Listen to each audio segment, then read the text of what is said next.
صباح الخير، حبيت نكمل نحكيك مع الحكاية متاع قلت لكم عندي لازمني نخلّص على البطاقة التعريف الحق، معلومة ما كنتش نعرفها جملة.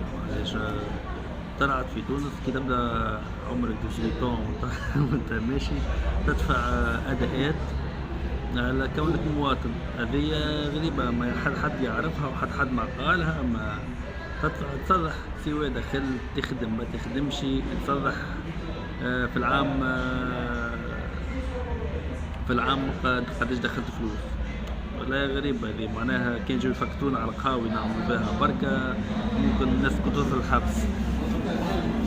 على الأقل حطونا من الروضة ولا من المسح يعملوا ماتيال اسمها ماتيال جينيرال كيما تعمل في إيطاليا، يقضوهم حقوقهم وواجباتهم باش الواحد يعرف. مش فجأة يكتشف إنه عنده خطايا متاع 8 سنين ولا 10 سنين. هما قالوا لي توا 10 سنين، ما نعرفش تاع 10 سنين لازمني نصرح على الدخل متاعي، وحتى وأنت بطال مش تعمل في حتى شيء، تقرا وماك بلغت لازمك أدفع، المهم أدفع وكاهو، ولا ضريبة على كونك مواطن. لا شيء يضحك. إن شاء الله الناس الكل تتفقد روحها من بعد تستحقوا ورقة من الولاية ولا من القباضة يقول لك ستوب راك مسال في 30 سنة ومعاهم خطايا، جاتني بها خطايا.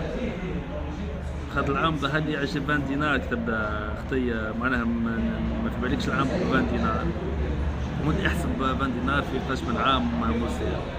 هيا ربي معاكم الناس الكل.